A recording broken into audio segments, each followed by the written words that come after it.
Assalamualaikum warahmatullahi wabarakatuh. Selamat datang pada video pembelajaran dari Lembaga Pengembangan Pendidikan LPP Universitas Muhammadiyah Yogyakarta. Perkenalkan, saya Siti Diahandayani, saya dosen di Magister Manajemen Universitas Muhammadiyah Yogyakarta. Pada pembelajaran kali ini kita akan melanjutkan materi tentang strategic management, khususnya tentang strategi diversifikasi. Setelah kemarin kita bicara tentang generic competitive strategy, maka strategi diversifikasi ini merupakan bagian yang berbeda. Apa itu yang dimaksud dengan diversification strategy? Yaitu strategi dalam mengembangkan perusahaan menjadi beberapa bisnis atau lini produk yang bertujuan untuk memperkuat posisi perusahaan dalam persaingan, yang tujuannya yaitu untuk meningkatkan profitabilitas dan juga untuk mengurangi risiko-risiko bisnis yang bisa terjadi. Lalu kapan sebuah perusahaan itu perlu mempertimbangkan untuk melakukan strategi diversifikasi ini?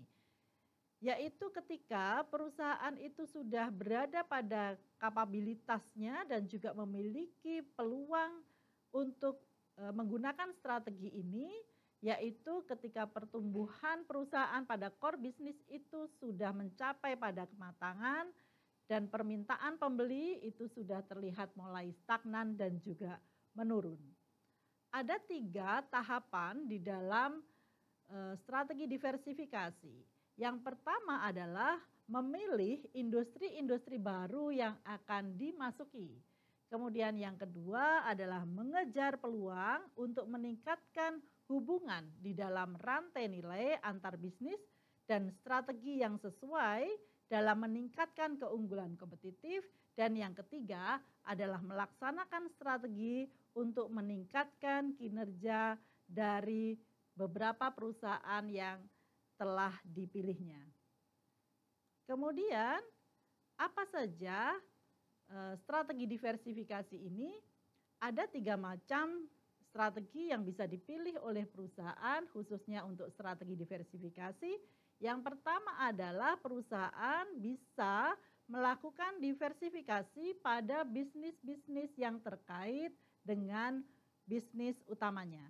Kemudian yang kedua adalah melakukan diversifikasi ke dalam bisnis-bisnis yang sama sekali tidak ada kaitannya dengan bisnis utamanya.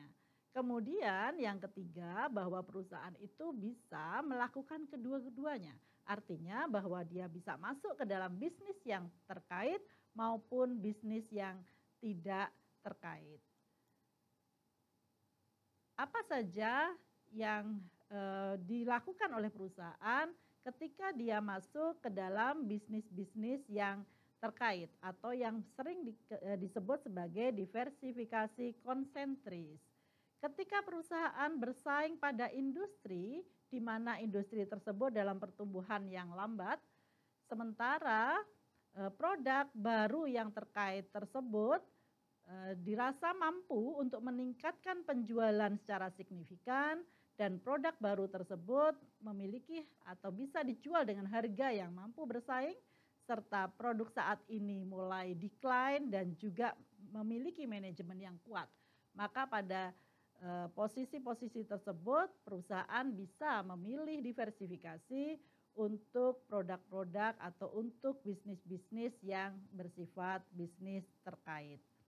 Kemudian bagaimana diversifikasi ke dalam bisnis yang tidak terkait atau bisnis yang tidak ada relevansinya dengan bisnis utama. Ada 2 macam. Yang pertama adalah perusahaan bisa memilih bisnis yang bersifat unrelated tetapi dia masih membidik pada pelanggan yang sama. Atau yang kedua yaitu perusahaan masuk ke dalam bisnis yang tidak terkait tetapi dia juga memilih pelanggan yang berbeda. Yang pertama tadi bisnis yang berbeda, pelanggannya sama, itu disebut dengan diversifikasi horizontal. Dan bisnis yang berbeda dan juga pelanggan yang juga berbeda itu adalah diversifikasi yang sering disebut sebagai diversifikasi konglomerasi. Lalu bagaimana cara untuk memasuki bisnis-bisnis baru di dalam strategi diversifikasi? Ada 3 macam diversifikasi atau untuk masuk ke dalam bisnis baru. Bisa dengan cara yang pertama yaitu melakukan akuisisi, kemudian yang kedua adalah usaha baru yang secara internal atau startup bisnis. Kemudian yang ketiga, perusahaan juga bisa melakukan atau masuk ke dalam bisnis baru dengan cara joint venture. Apa saja keuntungan dan juga kerugian apabila perusahaan masuk ke dalam bisnis baru dengan cara akuisisi? Yang pertama adalah keuntungannya bahwa cepat masuk ke dalam sebuah industri. Kemudian yang kedua adalah hambatan masuk itu bisa dihindari dan memudahkan perusahaan untuk akses ke sumber daya yang lebih mudah karena bisnis tersebut jelas-jelas sudah ada. Sementara ada kerugian atau ya kerugiannya diantaranya adalah bahwa biaya untuk akuisisi itu pastinya biayanya cukup mahal, apalagi kalau produk atau produk dari perusahaan yang diakuisisi itu adalah produk dengan merek yang sangat kuat, merek yang sangat mahal ya. Nah, sehingga perusahaan itu membutuhkan biaya yang cukup besar. Kemudian yang kedua, bagaimana keuntungan dan juga kerugian jika perusahaan itu harus memulainya sendiri dari awal, yaitu masuk dalam strategi diversifikasi, mengembangkan usaha-usaha baru secara internal, pengembangannya di dalam perusahaan. Keuntungannya adalah bahwa perusahaan bisa menghindari ketidakpastian akibat akuisisi. Kemudian yang kedua adalah keuntungannya memungkinkan masuk ke sebuah industri baru atau masuk ke dalam sebuah industri jika tidak ada kandidat atau tidak ada perusahaan lain yang bisa diakuisisi.